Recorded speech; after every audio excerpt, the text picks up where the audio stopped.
Movember 2022, day number 1. And this year I've decided not to shave the mustache. I have gone to Tuffet Hill and had a mustache wax and a good haircut on the weekend. And I'm going to do Movember instead, which is 10,000 steps a day.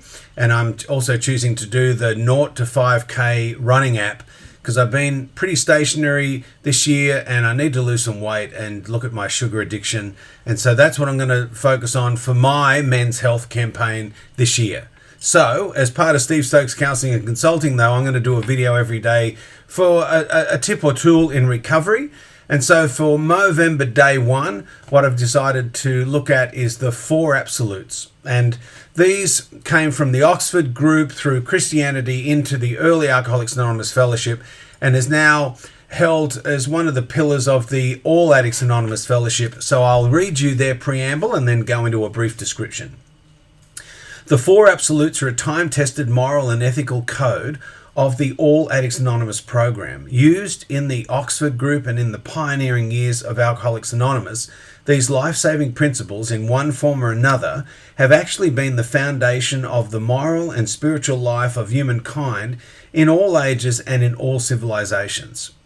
The absolutes give you the wisdom, the spiritual know-how, the skill to live and work and to relate sanely and joyfully to people, to other creatures, and to God.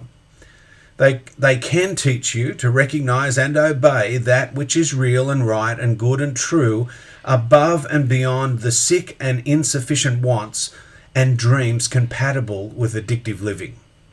The absolutes, of course, are not claims of attainment. They are aims for our daily conduct. When they are maintained faithfully as goals, they become powerful transformers of conduct, character, and consciousness.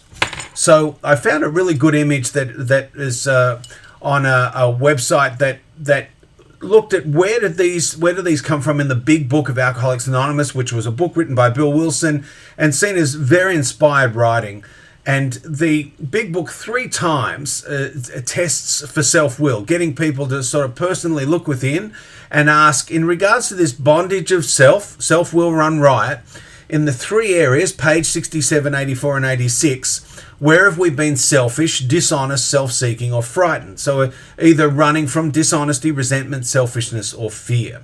So when you're doing a step 10 or doing an inventory at the end of the day to clean house, how have I gone in those 4 areas is a great little journaling tool to just check out. Have I been dishonest today? Have I been resentful today? Any resentments that I'm ending the day with? Any selfishness or self-will run riot that I've been acting from, self-centeredness?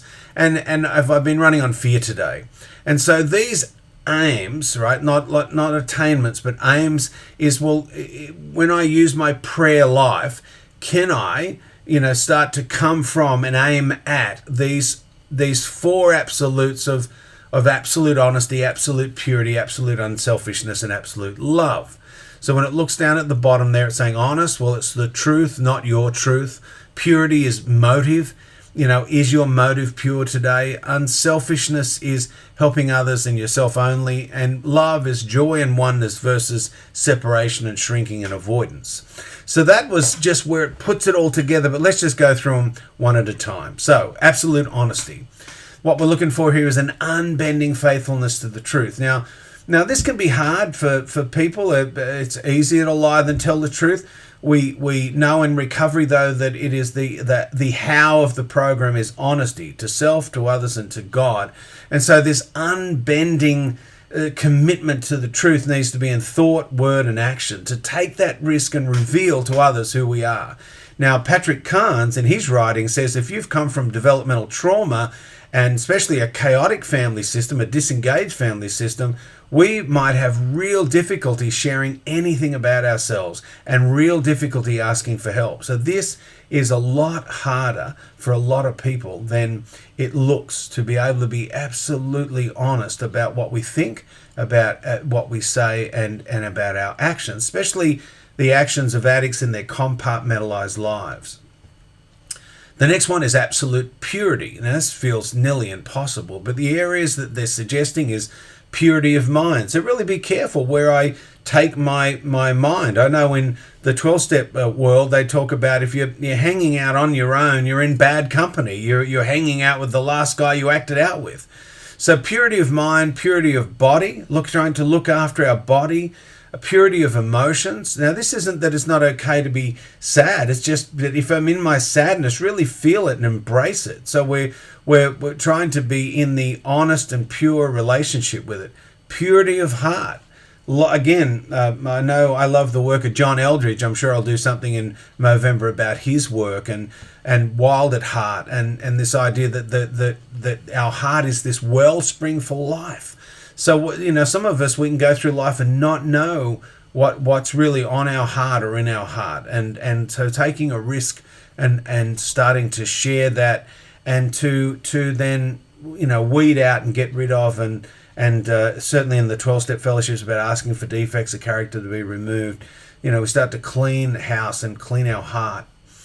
The other one is sexual purity. And again, that can be a challenging idea for folks in a time where there's all this freedom about sexuality and gender discussions. Sexual purity can just feel so lame. But when you're a person that is struggling to live to the beliefs and the commitments that you have, sexual purity as a goal on a daily basis can be defined and maintained. And for some of us, needs to be maintained to maintain life as we know it. I do work as a certified sex addiction therapist and do a lot of work with people in their own recovery and then disclosures as coupleships come together and look at healing. And sexual purity needs to be an attainable goal for folks in recovery. So they can maintain the trust and safety and vulnerability and love of their partner.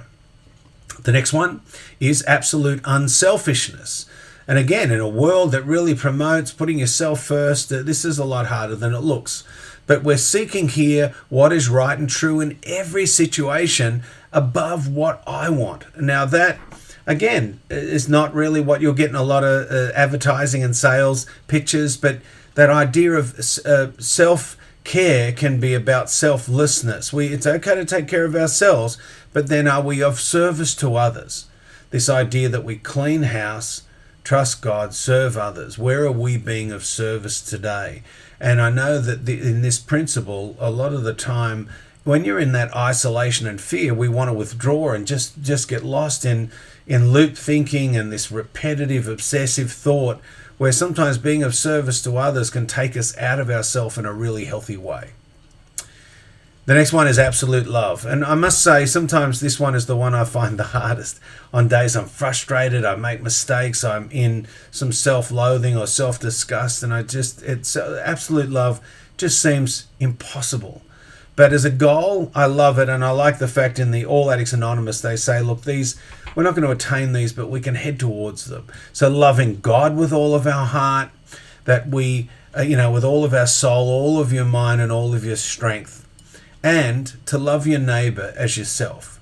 That if I can start to give and live the life that I want to receive, and that I can practice loving God as I understand God every day, then these four absolutes just simply allow us to live in a different place than you'll find if we're living in dishonesty, resentment, and selfishness and fear.